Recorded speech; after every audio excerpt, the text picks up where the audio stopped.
je vais céder la parole au député de Jean Talon. Merci beaucoup, Madame la Présidente. Salutations à tous les collègues, à toutes les personnes ici présentes. Merci encore une fois de votre engagement dans les travaux de cette commission qui va réfléchir à des questions pas mal importantes pour l'industrie de la construction et l'ensemble de l'économie du Québec.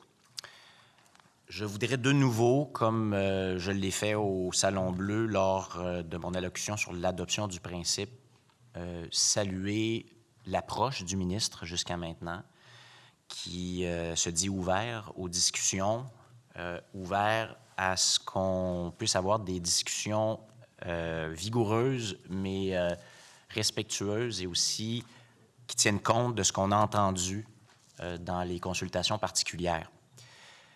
Je dois dire là-dessus que je suis plutôt d'accord avec mon collègue d'Hochelaga Maisonneuve que je suis un peu surpris de la rapidité avec laquelle nous entamons l'étude détaillée du projet de loi, compte tenu du fait que nous venons tout juste de terminer les consultations particulières. Et vu la qualité, le volume et l'intérêt des propositions qui nous ont été faites, des commentaires que nous avons reçus, je me disais, bien, ça va prendre du temps à intégrer tout ça à la réflexion et à voir dans quelle mesure ces contributions vraiment appréciées de l'ensemble des parties prenantes pourraient, donc l'impact que ça pourrait avoir sur le projet de loi. Et donc là, j'espère, et je le dis comme ça, j'espère que ce n'est pas un indicateur qu'en réalité, les positions sont déjà campées et qu'on ne sera pas en mesure peut-être de travailler certaines dispositions pour les améliorer, pour voir s'il y a des angles qu'on peut mieux couvrir, s'il y a des choses qu'on ne devrait pas faire et s'il y en a d'autres à l'inverse qu'on devrait faire. Et là, je vois que le ministre opine et je suis très heureux de le savoir, mais c'est vrai qu'on aurait eu peut-être besoin de temps et peut-être que l'équipe aussi du ministère aurait eu intérêt à bien intégrer tout ce qui nous a été présenté. Cela étant dit, le ministre l'a mentionné tout à l'heure dans son allocution d'ouverture, puis oui, je reviens là-dessus. Pour moi, la question des données probantes et de ce dont nous disposons comme portrait de la situation actuelle et sur l'impact des choix qu'on va prendre comme législateur, ça m'apparaît extrêmement important. Dans une commission parlementaire récente, je félicitais le ministre et toute l'équipe du fait qu'il y a un projet de loi qui a été présenté, le nommer le projet de loi 42, qu'on vient d'adopter, qui a été présenté sur la base d'une étude très rigoureuse de la situation actuelle et de ce que pourraient donner certaines mesures proposées au gouvernement. Ici, je me demande si nous avons ça. Je suis d'accord, nous sommes d'accord que, compte tenu du fait qu'il y a une certaine partie de la réglementation qui date, c'est sain de se poser des questions, c'est sain d'envisager une modernisation. Et je pense que plusieurs personnes qui sont venues ici, sinon la majorité, nous ont dit, ben oui, c'est une bonne chose de se poser des questions et de voir comment, tous ensemble, on peut veiller au meilleur intérêt et au développement économique du Québec. Donc, oui, d'accord sur cette intention-là, mais on touche à quelque chose qui est important, qui est à la base du tissu économique québécois, qui repose sur des ententes qui ont été négociées, qui ont été travaillées au fil des ans et qui ont donné la situation actuelle. Donc, c'est pas comme si c'était de la génération spontanée, là, puis que tout le monde avait été forcé dans ce système-là. C'est un système qui est quand même issu d'une réflexion puis d'entente, donc, au fil des ans. Peut-être qu'elles ont besoin de révision. Mais alors, qu'est-ce qu'on a comme analyse rigoureuse de la situation actuelle? Je me le demande. Moi, j'ai vu beaucoup de sondages, très intéressants et très importants. Mais des réformes de cette ampleur et de cette importance ne se font pas sur la base de sondages. Elles s'effectuent sur la base d'analyses scientifiques rigoureuses. Alors, quelle est la situation de la productivité actuelle dans le secteur de la construction au Québec, de l'efficacité des mesures qui sont à la base du fonctionnement du secteur de la construction ici? Quelle étude comparative on a avec nos voisins, par exemple, canadiens ou américains ou ailleurs dans le monde. Je comprends qu'il y a des gens qui ont dit « oui, il y a ça à tel endroit, puis c'est très bien de s'inspirer des meilleures pratiques ». Mais est-ce qu'on a fait cette étude comparative? Donc, je comprends, le ministre disait tout à l'heure, bien, il y a des solutions qu'on va adopter, on va être capable d'analyser plus tard l'impact qu'elles auront. Mais d'abord, quel est le portrait de la situation actuelle? Parce qu'il y a des sondages qui ont été effectués, on a entendu beaucoup de choses, mais il y a aussi d'autres études récemment qui ont été publiées et qui ne disent pas la même chose, qui comparent avantageusement l'efficacité et la productivité de notre secteur de la construction par rapport à d'autres endroits dans le monde, y compris chez nos voisins. Et là, donc, ce qu'on va faire, est-ce que ça pourrait avoir l'effet contraire de ce qu'on vise? Est-ce que les raisons pour lesquelles on touche à certains domaines qu'on a négociés, à certains arrangements qu'on a négociés au Québec, est-ce qu'on va faire la bonne chose? Moi, je me pose sérieusement cette question-là, puis je vais inviter le ministre à nous parler donc de ce dont il dispose pour guider ses choix. Et là, justement, sur la base des choix, je vais revenir sur 2 points principaux. Il y en a plusieurs dans ce projet de loi-là, mais je vais revenir sur 2 points. Donc, le projet de loi fait l'équation que plus de polyvalence, c'est le décloisonnement des métiers, puis on passe notamment par la modification de l'article 4.0.1 du règlement sur la formation professionnelle.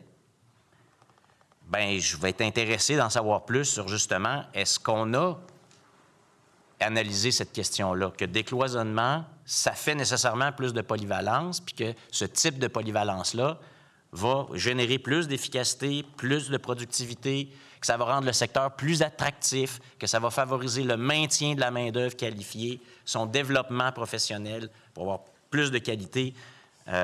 Je suis pas sûr actuellement que c'est clair, que ça ressort clairement, que ça va être ça les impacts. Même chose pour la mobilité. Donc là, l'équation qui est faite, c'est un beau mot, là, c'est positif. Hein? On voit que ça a une connotation positive. Mais là, donc, la solution qui est adoptée, c'est de dire, bien, à partir de maintenant, des conventions collectives ne pourront pas limiter la mobilité interrégionale à l'ensemble du Québec. Puis là, on dit, bien, un employeur va pouvoir affecter tout employé partout au Québec s'il a travaillé 750 heures ou un peu moins d'heures pour certains types de personnes. Alors, sur la base de quoi là, on a déterminé cette frontière-là? Outre que certaines personnes qui disent « ça prend ça ». OK, d'accord, mais encore une fois, sur la base de quel raisonnement? Est-ce qu'on a déterminé qu'on va avoir plus de construction au Québec, qu'on va avoir plus de qualité, que ça va aller plus vite, que ça va coûter moins cher, que ça va vraiment générer de l'efficacité, de la productivité, de l'attractivité, du maintien pour la main-d'œuvre? Même question. Pourquoi, ensuite, il y a certains enjeux vraiment pressants qui n'ont pas été abordés par le projet de loi? Donc, c'est la même logique. Est-ce qu'on aurait pu commencer sous un autre angle? Est-ce qu'on aurait pu envisager d'autres solutions?